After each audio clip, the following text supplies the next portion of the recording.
All right. Hello again.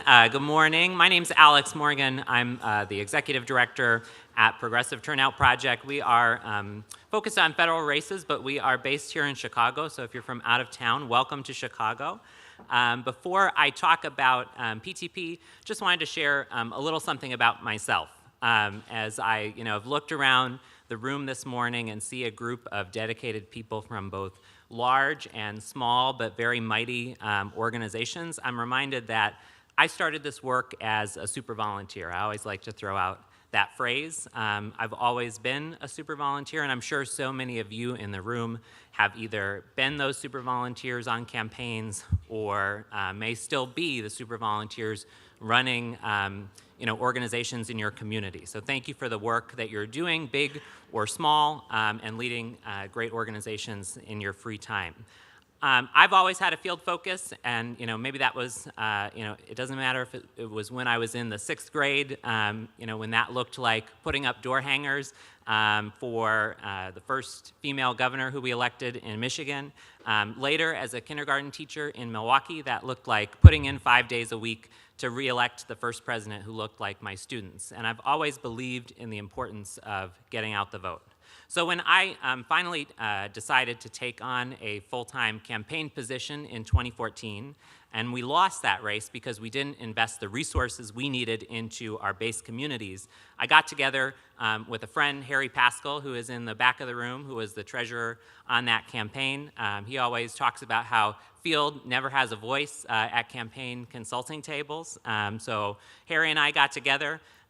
We thought about how can we build an independent program that would help our candidate win in 2016. And that's how our organization was born. And as we started, we found our message resonated with a broad base of Democratic supporters, and by January of 2016, our plans to put staff on the ground in 1 district grew to 3, and then by Labor Day of 2016, it grew to 6. And what started as my own sort of volunteer in my spare time effort quickly grew into a full-time job, thinking about when and where we would launch additional programs and how we would scale that project.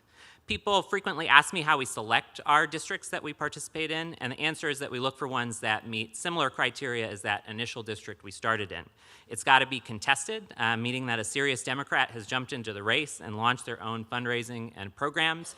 I think about, in particular, a race in Virginia that I wanted to go in because we had $1 million investment in Virginia last year and wanted to continue in all these different regions. But at the beginning of the year, the candidate had not fundraised enough to even have to file an FEC report. We can't help in that case, so those districts are off the table. It has to be winnable, meaning that some Democrat on the ballot has been able to win in that district, or there's good reason to believe that some kind of demographic shift is going to be in our favor. And then finally, it has to be walkable because we run field programs, and so that's an important element. When we select a district, we run a comprehensive 3-day kickoff training for our teams in these districts. They learn some of the fundamental research behind effective get-out-the-vote tactics, which the folks at Analyst Institute have been critically important for us to be able to do our work. And then they go out and they report every day to knock on the doors of inconsistent Democratic voters and have face-to-face conversations with them about why they vote and get them to commit to vote in the election. As new technology has emerged, we've integrated things like Hustle into the day of the life of our field representatives, and we keep working to integrate any new things that we find out about. And it's paying off too. Despite the bad news at the top of the ticket in 2016, that initial candidate that we wanted to support won his election, and across the board, our programs produced at least a 2% increase in voter turnout, and we found that the people that we actually made contact with were 12% more likely to go and cast their ballot than those we didn't talk to over the course of the year.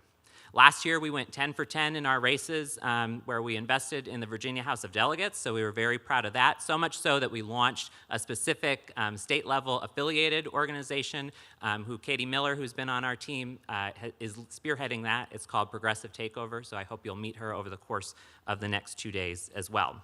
And earlier this year, we made sure to participate in Connor Lamb's race, and we know we had a part in that razor-thin victory over in Pennsylvania. As we speak this morning, we have 2018 programs launching in 4 of our 18 districts that we're participating in. Today, folks, right now in California, Minnesota, Ohio, where there's a special election happening in August, and Virginia, are getting trained by our district directors. And by this time next month, we'll have trained more than 200 field staff across the country. And so we're really excited about our growth. If you know anybody who is looking for work in these districts that we're working in, this is my shameless plug. Please go to our website, turnoutpac.org/jobs. We still have some opportunities available and would love for you to help us spread the word about that. I'm proud of our great work, but the reason we're here today and tomorrow is to talk about how we can best coordinate our efforts. As someone who has been on the independent side, I know we've got representatives from America Votes here over at least today. And so I encourage anyone who runs independent programs to plug in either at the federal level or the state level with their America Votes table. They do a great job playing the traffic cop and making sure that we're not, our organization is not knocking on the same door as Planned Parenthood, on the same day. So we've done a great job coordinating on that front. Two places where that worked well, despite the results, were in Georgia and Montana. So, I want to give just a little applause to the folks who work on the America Votes team there. Another area where you may not think to coordinate with others is in the digital arena. We're doing a lot of work this year to make sure that we're not bidding for the same ad space as everyone else. So whatever side you're on, make sure that you are talking to others in that arena to make sure you're not driving up the price of your digital ads. That's my general advice on the independent side. We've done really minimal work on the coordinated side outside of a couple of in-kind staff contributions over the past 2 years. But we're looking at making endorsements in the coming months, so you may see us a little more on the coordinated side in the coming weeks and months ahead. The last thing I want to say before I walk off, I know we're off time here, but I heard someone say this at a conference a couple months ago, and I heard my friend Bubba in the back echo this as well, and that was that Democrats haven't felt this good as we're feeling right now since September of 2016. And I say that to not take away from the energy and enthusiasm that we have right now, but to make sure that we really appreciate what we have going on here and make sure that we don't miss any opportunities and make sure that we're not doubling over each other as we do this work this year. We need to harness what we have in front of us, make sure that we're putting our resources in the most effective places that we can, and roll up our sleeves so that we can win on November 6th. So thank you again for all the work that you're doing, and thank you for having me.